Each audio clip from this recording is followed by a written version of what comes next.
Olá pessoal, aqui é o Leonardo e vamos ao nosso ponto de reflexão de número 6, no qual a gente está falando a respeito de, verdades objetivas e também de crenças. Bom, sem mais, então vamos ao ponto de reflexão de hoje.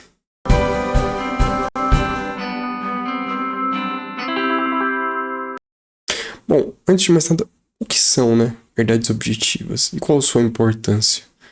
Bom, essas coisas são fatos, são verdades, entre aspas, aqui, que são coisas reproduzíveis, são coisas que você mesmo pode ir lá, através dos seus próprios meios, e testar. E, bom, você vai chegar à mesma conclusão. Exatamente por isso. Por isso que pode ser tido como uma verdade, pois é uma coisa que não é baseada em consenso ou crença coletiva, e sim uma coisa que, após verificação extensiva, e às vezes repetição de várias pessoas que não têm conexão alguma, chegam a essa conclusão final, E logo é tido aí por uma verdade objetiva que pode não apenas ser utilizada no mundo real, mas tem aplicação verdadeira, Ela realmente tem impacto na vida das pessoas de ser usada. Como, por exemplo, matemática e lógica. Por mais que você negue que 1 mais 1 é 2, continua sendo um fato. Ou o valor da gravidade, porque é baseado na quantidade de massa que a Terra possui. Então, entende aí relevante o que se acredita a respeito disso. Pois é o que é. Então, assim, se você tem dúvidas quanto a isso, você pode ir lá e verificar e você vai chegar à mesma conclusão. Mesma coisa da Terra ser redonda. Não importa exatamente o quanto você bata na tecla. Se você for fazer os testes, você vai chegar à mesma conclusão. Então, se torna um pouco relevante. Isso é uma coisa que gera problemas quando a gente puxa para alguns campos. Pois, hoje em dia, a própria questão de verdade se torna um bocado estranha. E tem uma questão de crença também, pois muitas pessoas nutrem a falsa crença, vamos colocar assim, de que as suas crenças correspondem à realidade, quando isso não é uma verdade, na verdade isso é uma grande falácia, O que acontece, eu acho que essa é uma expressão que eu ouvi do professor Hélio Couto, por exemplo, que ele fala que o mapa não é igual ao território. E o mapa aqui é o nosso conjunto de paradigmas, o que a gente entende por realidade, o que a gente tem por verdades, que a gente carrega no nosso consciente e inconsciente muitas vezes, e que a gente leva por fato para a realidade, mas que não é. E exatamente por isso que a gente tem problemas, seja no dia a dia ou em coisas no geral. Porque a realidade não corresponde às nossas crenças, isso é um fato. A realidade ela é uma coisa objetiva, ela é o que ela é, independente. Tem coisas que, assim, por você acreditar, te afetam em um certo ponto, em um certo nível. Mas isso é uma outra questão. Mas o fato é que se você quer transitar no mundo dos dois lados, você precisa entender as regras, como funcionam. E o exemplo clássico é aquilo, por mais que você tente alegar ignorância, se você quebra uma lei, ainda assim a punição cairá sobre você. Você não vai poder chegar na polícia depois de cometer um crime, mesmo que você não saiba que foi um crime, e falar que você é ignorante daquele fato. Não, isso não existe. É sua obrigação, é seu dever conhecer as regras.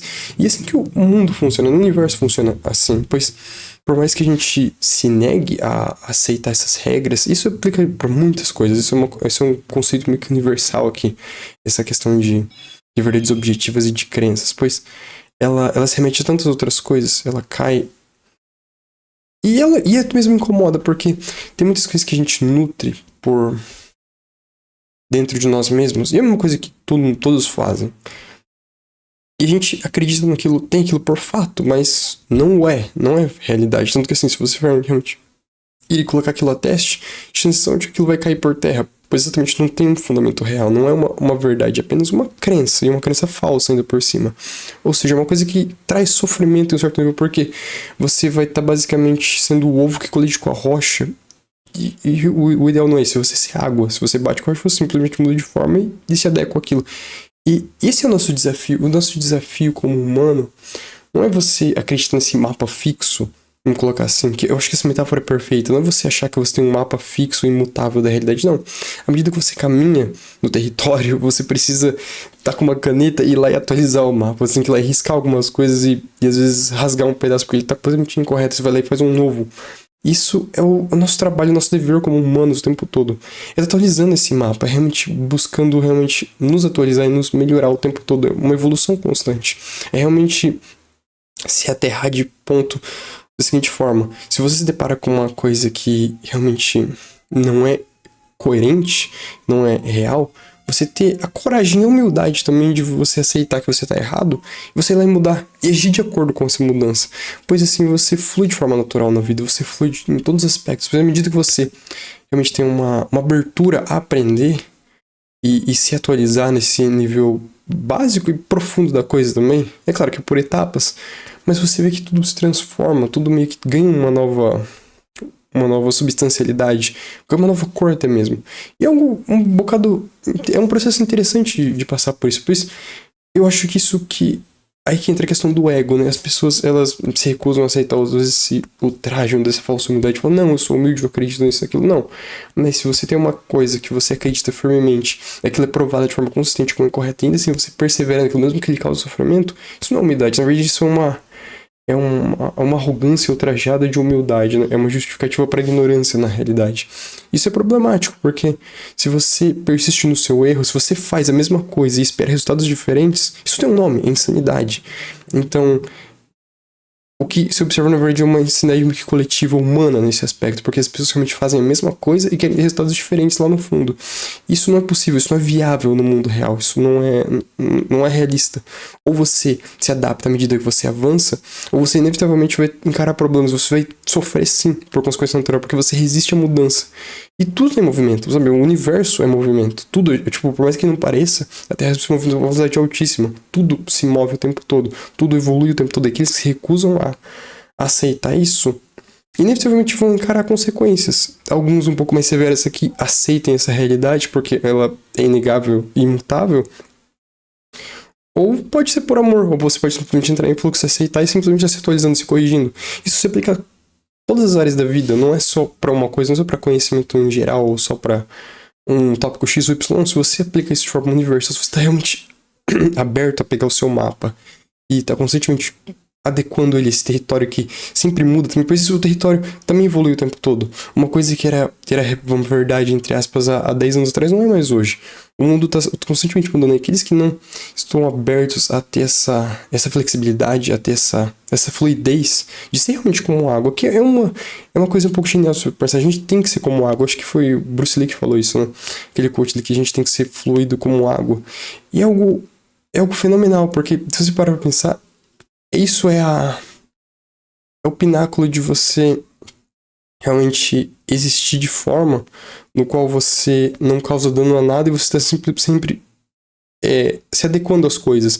E você não sofre porque não tem problema, não tem atrito. A água não vai sofrer isso. Ela, no máximo, ela vai se adequar a uma nova forma, porque ela não tem forma. E esse é o ideal, esse é o estado ideal para um humano. Realmente não tem uma forma, não ser cristalizado de forma no qual, quando você tiver seu ego esmagado por uma coisa que te incomoda, vai contra aquilo que você acredita, você não se importa. É também ter esse desprendimento do que você acredita, né? É realmente não ter esse apego às coisas e não ter absolutos. Eu acho que isso realmente esse é o ponto principal aqui, é não ter absolutos sobre absolutamente nada, pois tudo tá meio que em aberto, tem coisas que realmente a gente não sabe nada a respeito para ter uma definição final sobre. Então, quem se atreve aí dar um ponto final a qualquer coisa sabendo que a gente não tem informação a respeito alguma, ou que o mínimo que se tem não é nem sequer verificável, você tem que ir lá realmente testar aquilo. Então, assim, se você nem sequer teve o trabalho de testar uma coisa, como você vai ter julgamento sobre aquilo? Como você vai ter uma opinião sobre uma coisa que você nunca vivenciou ou sequer experimentou? Como você vai atribuir valor a uma coisa que você nunca tocou, que você nunca viu, você nunca te afetou de forma alguma? Então, nesse ponto, é o poderosíssimo, pois quebra seus paradigmas e ter essa habilidade, ter esse desapego a essa ideia de que a gente pode controlar a realidade e que, ao contrário, a gente tem que se adaptar o tempo todo. Sabe, é o famoso soltar zen budista, na qual a gente tem que meio que se render a essa ideia de que a realidade está sob controle. Não, ela é o que é. E no final do dia das coisas, isso não vai mudar. Porque a ideia de que a gente pode controlar alguma coisa, ou controlar terceiros ainda mais, é de uma tolice imensa. Não existe isso. Você mal pode controlar você mesmo. E já requer um degrau de maestria absurdo ter controle de você mesmo. Sabe, ter disciplina, você estudar, você ser alguém saudável, já requer basicamente todo o seu tempo. Você ter foco em você mesmo é complicado. Imagina você controlar terceiros, você ter a arrogância, o ego de achar que você consegue controlar qualquer coisa além de você mesmo. É absurdo até mesmo. Então, é necessário ter essa essa consciência de como o mundo funciona. E saber que nada está sob controle. Nada, absolutamente nada. E a ideia, a necessidade de controlar os outros, na verdade, revela uma necessidade, uma falha consciencial, se for tu mesmo pensar. Porque assim, na ausência de você controlar você mesmo, você precisa controlar terceiros, para que eles se adequem àquilo que você tem por realidade. Então, aí cai um problema também. Isso é uma coisa para se pensar e se avaliar constantemente, pois, por mais que seja um conceito relativamente simples, é uma coisa que vira chave na vida de qualquer um, uma vez que você pense sobre isso. O mapa não é igual ao território, e o território, ele é uma coisa que também tem constante mudança, e o nosso mapa precisa seguir isso. E essa reflexão, esse ponto, eu acho genial, pois se você realmente leva isso minimamente para sua vida, você vê que, ao invés de você engatear, você começar a caminhar, você pode mesmo saltar e finalmente voar, né? Que talvez esse nosso objetivo não é apenas fazer as coisas bem feitas, mas realmente ter sucesso naquilo que a gente faz, ter resultados, e isso que importa, né? Porque uma árvore lá no fim do dia, ela é sim julgada pelos seus frutos, não importa exatamente o que os outros pensem. Se você não tem resultado, você não é levado a sério no mundo real, e isso é um fato. E bom, essa é a reflexão e o ponto que eu deixo com vocês hoje. Se vocês gostaram do vídeo, peço que se inscreva no canal, deixe seu like e compartilhe esse vídeo também, que assim você vai estar me ajudando e, bom, colaborando com o crescimento desse canal, né? E assim vou fazendo cada vez mais vídeos. A gente se vê no próximo ponto. Até!